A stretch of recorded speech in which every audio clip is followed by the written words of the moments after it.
आप सभी दोस्तों का गगन जीएस स्टडी पॉइंट पर स्वागत है। हम लोग पढ़ रहे हैं मॉडर्न हिस्ट्री, जिसमें आज का टॉपिक है ब्रिटिश पॉलिसीज़। अंग्रेज़ों की नीतियों के बारे में आज पढ़ा जाएगा। तो आइए शुरू करते हैं। ब्रिटिश पॉलिसीज़ ये है 3 प्रकार की।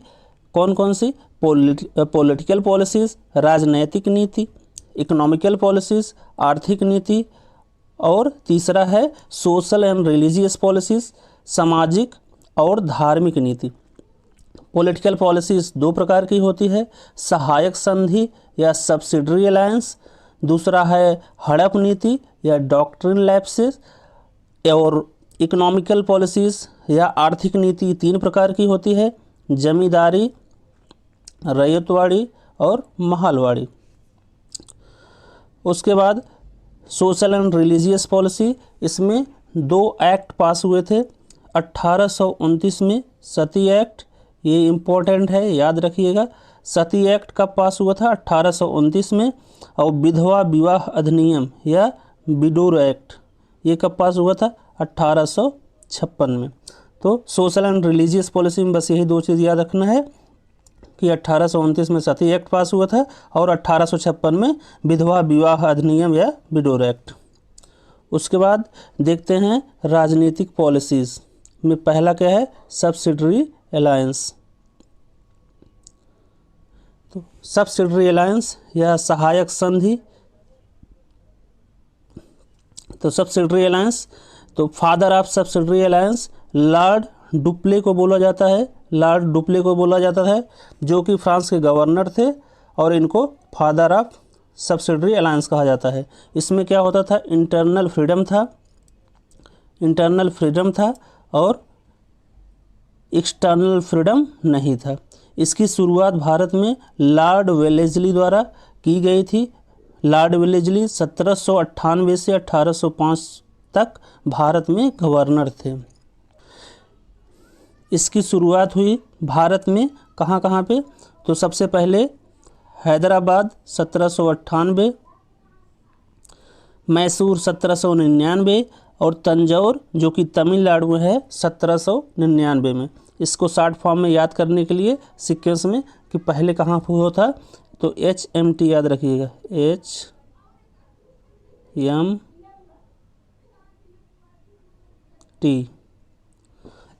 HMT, हैदराबाद, मैसूर, तंजौर। फिर देखते हैं हम लोग दूसरी नीति। तो दूसरी है डलहौजी की हड़प नीति। तो हड़प नीति कौन स्टार्ट किया था? हड़प नीति स्टार्ट किए थे लॉर्ड डलहौजी। लॉर्ड डलहौजी 1848 से 1850 तक भारत के गवर्नर थे। ये स्टार्ट किए थे डॉक्ट्रिन लैप्से या हड़प नीति। इस नीति के अंतर्गत गोद लेने की प्रक्रिया को समाप्त कर दिया गया।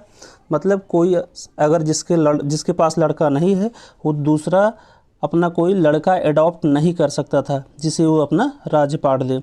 इस बेसिस पर कुछ राज्यों को भारत में मिला लिया गया। वे राज्य हैं, पहले है सतारा 1848 में, उदयपुर 1852 में, झांसी 1853 में, नागपुर 1854 में।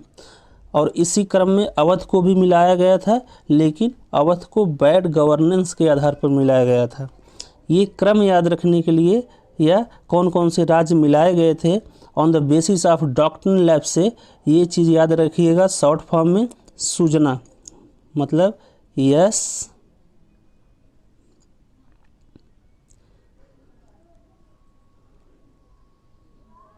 SUNA।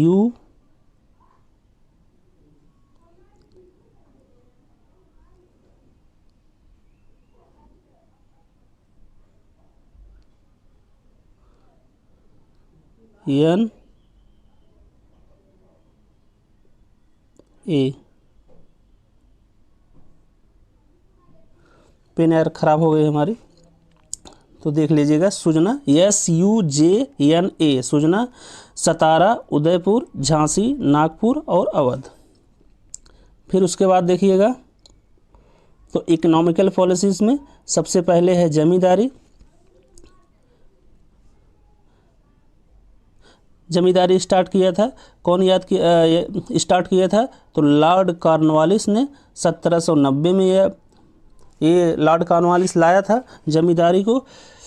और जमींदारी 1793 में इस सिस्टम को क्या कर दिया गया? फिक्स कर दिया गया 10 साल के लिए। 1793 में 10 साल के लिए फिक्स कर दिया गया। इसी को कहा गया परमानेंट सेटलमेंट, परमानेंट सेटलमेंट या हिंदी में अस्थाई बंदोबस्त।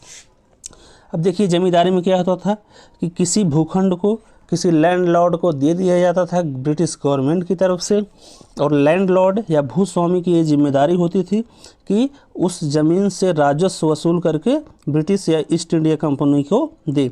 तो जो लैंडलॉर्ड होता था, भूस्वामी होता था, उस ज़मीन को किसानों को दे देता था खेती करने के लिए, और जब फसल तैयार हो जाती थी तो उसका 1/3 किसानों को मिलता था, बाकी ज़मींदार को मिल जाता था, जिसमें ज़मींदार उस राजस्व का जो उसे मिलता था किसानों को देने के बाद उसका 11% ज़मींदार अपने पास रखता था, बाकी 89% 89% ब्रिटिश ईस्ट इंडिया कंपनी को देना होता था। तो सबसे पहले ज़मींदारी कहाँ कहाँ पे लागू हुई ये देख लीजिए। तो पहले लागू हुई थी बिहार में, उसके बाद बंगाल में, फिर उड़ीसा में और फिर कर्नाटक में।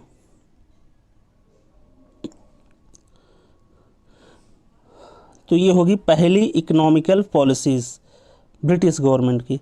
उसके बाद देखिए रैयतवाड़ी। रैयतवाड़ी कौन स्टार्ट किया था? तो कैप्टन रीड और थॉमस मुनरो 1820 में। और ये किन क्षेत्रों में लागू की गई थी? तो मद्रास, बम्बई, बारामहल और असम। बारामहल, मद्रास, बम्बई, असम में। अब देखिए रैयतवाड़ी में क्या होता था?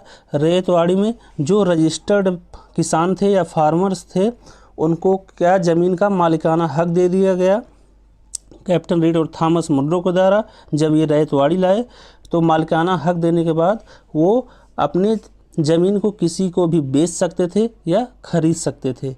इसी को बोलते हैं रैयतवाड़ी। उसके बाद अगला है महालवाड़ी।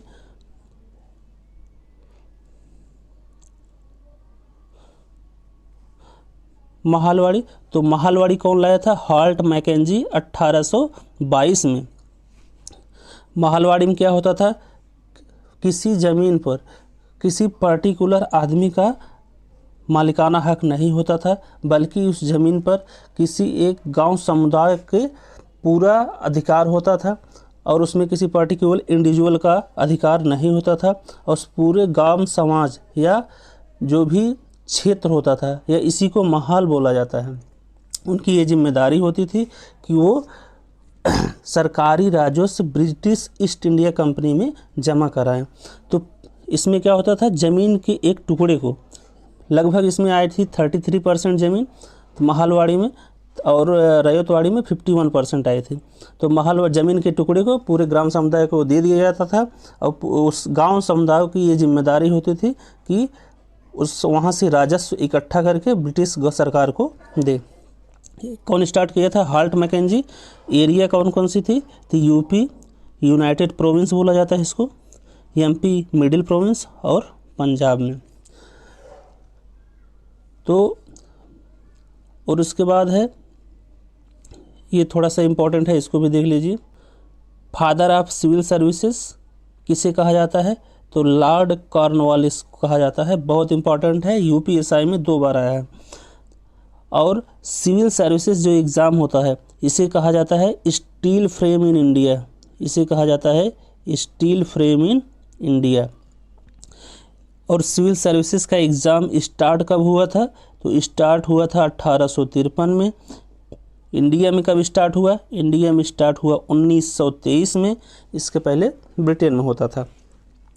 और फर्स्ट आईसीएस उस समय जो क्वालिफाई करता था उसको आईसीएस बोला जाता है। तो फर्स्ट आईसीएस कौन हुआ था भारत से? तो सत्येंद्र नाथ टैगोर हुए थे 1853 ईस्वी में। तो बस ये कुछ इंपॉर्टेंट पॉइंट है, इसको भी याद रखिएगा। इसमें देखिए सबसे इम्पॉर्टेंट है नीति कौन चालू किया था? तो ये पहले सोशल और रिलीजियस में 1829 सती एक्ट, तो 1856 में विधवा विवाह यह अधिनियम ये याद रखिएगा। बाकी सब्सिडरी अलायंस कौन चालू हुआ था, तो वेलेस्ली चालू किया था। और हड़प नीति डलहौजी चालू किया था। जमींदारी कॉर्नवालिस द्वारा, रैयतवाड़ी कैप्टन रीड और थॉमस मुनरो द्वारा, और महलवाड़ी हाल्ट मैकेंजी द्वारा। बस ये चीज़ इंपॉर्टेंट है, कौन सी नीति किसने चालू की थी, और यही एग्जाम में अधिकतर आता है। बाकी ये सिविल सर्विसेज के फादर किसे बोला जाता है, तो लॉर्ड कॉर्नवालिस को बोला जाता है। अगर वीडियो पसंद आया हो तो प्लीज़ लाइक करें, शेयर करें, सब्सक्राइब करें। Thank you. जय हिंद।